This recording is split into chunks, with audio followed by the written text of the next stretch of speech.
बुलेटिनमध्ये आपल्या सर्वांचं पुन्हा एकदा स्वागत। प्रेमाचा वर्षाव करणारा व्हॅलेंटाईन्स डे अवघ्या आठवड्यावरती आलाय आणि याच दिवशी प्रेम भावना व्यक्त करण्यासाठी गुलाबाच्या फुलांना मोठ्या प्रमाणात मागणी असते। ही या फुलांचा पुरवठा करण्यासाठी मावळमधले गुलाब फुल उत्पादक शेतकरी त्यांची सध्या प्रचंड लगबग पाहायला मिळते। मावळातील गुलाबांना विदेशात प्रचंड मोठी मागणी असते। यंदा व्हॅलेंटाईन्स डेला मावळातनं 25 ते 30 लाख फुलांची निर्यात केली जाणार आहे। लाल फूल हाताळताना आनंद वाटतो, कारण लाल फूल हे प्रेमाचं प्रतीक मानलं जातं आणि व्हॅलेंटाईन मध्ये हे एकमेकांना म्हणजे माणूस समोरचा नाही बोलला तरी हे फूल दिल्यानंतर माणसाच्या मनातल्या भावना कळतात, त्यामुळे छान वाटतं। एक फुलाचा कालावधी हा 45 ते 50 दिवसाचा आहे, पण प्लांटेशन पासून जे लोक समजा व्हॅलेंटाईन डेचा प्लॅनिंग करतात तर ते जून जुलैच्या दरम्यान प्लांटेशन करतात, सप्टेंबर ऑक्टोबर दरम्यान ब्लेंडिंग करतात, त्यानंतर डिसेंबरच्या पहिल्या आठवड्यामध्ये सॉफ्ट फिनिशिंग करतात, जेणेकरून व्हॅलेंटाईनच्या काळामध्ये आपल्याला प्रोडक्शन कसं जास्त येईल। रेग्युलर जे प्रोडक्शन घेतात ते साधारण डिसेंबरच्या पहिल्या दुसऱ्या आठवड्यामध्ये पूर्ण कटिंग ब्लेंडिंगचं प्लॅनिंग। आणि पंढरपूरमध्ये 8 फेब्रुवारीला माघी वारी अर्थात जया एकादशी सोहळा संपन्न होणार आहे। या निमित्तानं पंढरपुरात भाविकांची मोठी गर्दी पाहायला मिळते। श्री विठ्ठल रुक्मिणी मंदिराला आकर्षक विद्युत रोषणाई सुद्धा करण्यात आली आहे, त्यामुळे विठुरायाचं मंदिर अधिकच खुलून गेलंय। माघी यात्रेत येणाऱ्या भाविकांना श्रींचा प्रसाद म्हणून बुंदी लाडूचा प्रसाद उपलब्ध करून देण्यासाठी 5 लाख टन बुंदी आणि 50,000 राजगिरा लाडू तयार करण्यात येत आहेत। भाविकांना दिला जाणारा लाडू प्रसाद हा स्वादिष्ट करताना आरोग्याच्या दृष्टीने सुद्धा सगळे नियम पाळले जातील।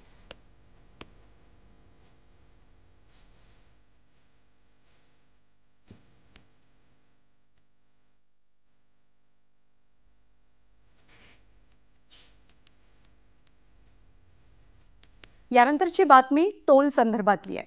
टोल म्हटलं की अनेक जण डोक्याला हातच लावतात, पण आता टोलच्या कटकटीतनं वाहन चालकांची लवकरच सुटका होण्याची शक्यता आहे, कारण केंद्र सरकारची एक योजना। केंद्र सरकार आता वाहन चालकांना मोठा दिलासा देण्याच्या विचारात आहे। राष्ट्रीय महामार्गांवरील टोल संदर्भात नवा निर्णय सध्या विचाराधीन आहे। यानुसार राष्ट्रीय महामार्गावरनं प्रवास करणाऱ्या वाहन चालकांना टोलचा वर्षभराचा पास काढता येणार आहे। 3000 रुपये देऊन तुम्हाला कुठल्याही अडथळ्याशिवाय राष्ट्रीय महामार्गावरनं वर्षभर प्रवास करता येईल। केवळ वर्षभरासाठीच नाही तर लाईफ टाईम पास सुद्धा तुम्हाला काढता येणार आहे। तुमच्या कारसाठी 30,000 रुपये देऊन तुम्ही लाईफ टाईम पास काढू शकाल। त्यामुळे जर या नव्या निर्णयावरती शिक्कामोर्तब झालं तर राष्ट्रीय महामार्गावरनं नेहमीच प्रवास करणाऱ्यांना मोठा दिलासा मिळू शकतो। आणि जगप्रसिद्ध असा एकशिंगी गेंडा पाहण्यासाठी जगभरातले प्राणीप्रेमी आसाममधल्या काझीरंगा अभयारण्याला भेट देतात। अनेकदा हे गेंडे अभयारण्याच्या सीमेतनं बाहेर आलेले पाहायला मिळतात। असाच एक मादी गेंडा तिच्या पिल्लासह अभयारण्याच्या बाहेर आली होती आणि पर्यटकांना अगदी रस्त्यावरतीच हे सुखद दृश्य अनुभवता आलं।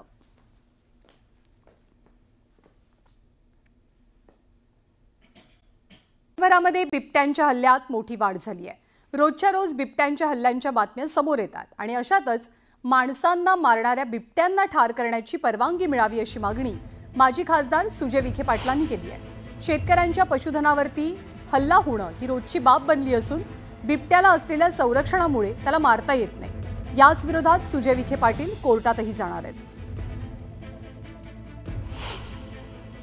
माणसांना मारायला बिबट्याला परवानगी, पण बिबट्याला मारायला माणसांना परवानगी नाही। या विषयावर आपण मोठ्या वकिलांचे सल्ले घेतोय आणि मला विश्वास आहे की माननीय न्यायालय या गोष्टीची दखल घेऊन बिबट्याला हे ज्या पद्धतीने एंडेजर्ड स्पीशीजच्या कॅटेगरीमध्ये आहे, 1000 बिबटे इथं उपलब्ध आहेत, एंडेजर्डचा विषयच राहिलेला नाही।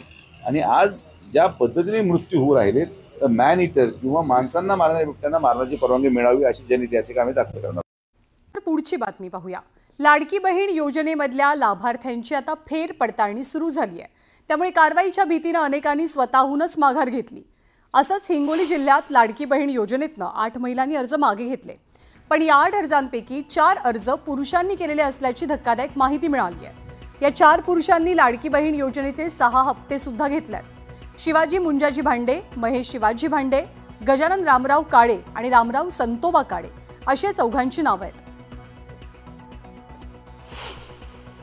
आता हिंगोली जिल्ह्यात लाडकी बहीण योजनेचे 4 पुरुषांनी फायदे घेतलेत, फोटो डुप्लिकेट वापरले, डॉक्युमेंट डुप्लिकेट दिले, अशी त्यांच्यावर ऍक्शन घेतली जाईल, त्यांच्यावर कारवाई केली जाईल। असं पुरुषांनी केलेलं असेल तर 100% कारवाई केली जाईल. महिलांच्या बाबतीमध्ये घडलं असेल तर इथून पुढे दुरुस्त केलं जाईल. सध्या राज्यभरामध्ये बिबट्यांच्या हल्ल्यात मोठी वाढ झाली आहे. रोजच्या रोज बिबट्यांच्या हल्ल्यांच्या बातम्या समोर येतात आणि अशातच माणसांना मारणाऱ्या बिबट्यांना ठार करण्याची परवानगी मिळावी अशी मागणी माजी खासदार सुजय विखे पाटलांनी केली आहे. शेतकऱ्यांच्या पशुधनावरती हल्ला होणं ही रोजची बाब बनली असून बिबट्याला असलेल्या संरक्षणामुळे त्याला मारता येत नाही. याच विरोधात सुजय विखे पाटील कोर्टातही जाणार आहेत. माणसांना मारायला बिबट्याला परवानगी, पण बिबट्याला मारायला माणसांना परवानगी नाही. या विषयावर आपण मोठ्या वकिलांचे सल्ले घेतोय आणि मला विश्वास आहे की माननीय न्यायालय या गोष्टीची दखल घेऊन बिबट्याला हे ज्या पद्धतीने एंडेजर्ड स्पीशीच्या कॅटेगरीमध्ये आहे, 1000 बिबटे इथं उपलब्ध आहेत. एंडेजर्डचा विषयच राहिलेला नाही. आणि आज ज्या पद्धतीने मृत्यू होऊ राहिले तर मॅन इटर किंवा माणसांना मारणाऱ्या बिबट्यांना मारण्याची परवानगी मिळावी अशी जनहित याचिका आम्ही दाखल करणार. मुख्यमंत्री देवेंद्र फडणवीसांच्या पत्नी अमृता फडणवीसांचं एक नवं गाणं रिलीज झालंय. अमृता फडणवीस त्यांच्या गाण्यांमुळे नेहमीच चर्चेत असतात. श्री संत सेवालाल महाराज जयंतीनिमित्त बंजारा समाजासाठी अमृता यांनी खास भक्तिगीत गायलंय आणि या गाण्याबद्दल माहिती देताना मी पुन्हा येते असं ट्विटही त्यांनी केलंय.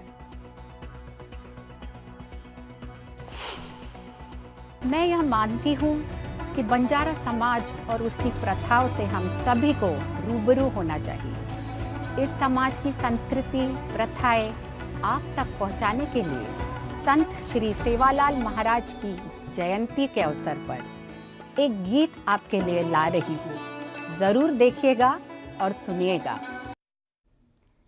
आणि यानंतर पुढची बातमी पाहूया. लाडकी बहीण योजनेमधल्या लाभार्थ्यांची आता फेर पडताळणी सुरू झाली आहे. त्यामुळे कारवाईच्या भीतीने अनेकांनी स्वतःहूनच माघार घेतली.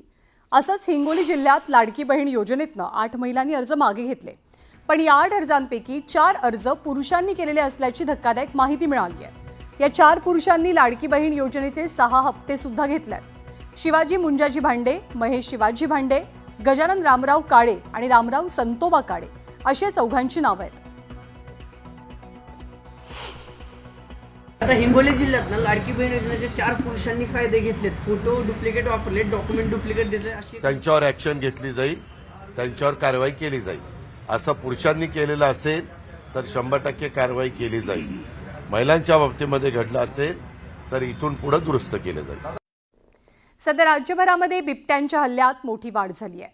रोजच्या रोज बिबट्यांच्या हल्ल्यांच्या बातम्या समोर येतात आणि अशातच माणसांना मारणाऱ्या बिबट्यांना ठार करण्याची परवानगी मिळावी अशी मागणी माजी खासदार सुजय विखे पाटलांनी केली आहे. शेतकऱ्यांच्या पशुधनावरती हल्ला होणं ही रोजची बाब बनली असून बिबट्याला असलेल्या संरक्षणामुळे त्याला मारता येत नाही. याच विरोधात सुजय विखे पाटील कोर्टातही जाणार आहेत. माणसांना मारायला बिबट्याला परवानगी, पण बिबट्याला मारायला माणसांना परवानगी नाही. या विषयावर आपण मोठ्या वकिलांचे सल्ले घेतोय आणि मला विश्वास आहे की माननीय न्यायालय या गोष्टीची दखल घेऊन बिबट्याला हे ज्या पद्धतीने एंडेजर्ड स्पीशीच्या कॅटेगरीमध्ये आहे, 1000 बिबटे इथं उपलब्ध आहेत. एंडेजर्डचा विषयच राहिलेला नाही. आणि आज ज्या पद्धतीने मृत्यू होऊ राहिले तर मॅन इटर किंवा माणसांना मारणाऱ्या बिबट्यांना मारण्याची परवानगी मिळावी अशी जनहित याचिका आम्ही दाखल करणार.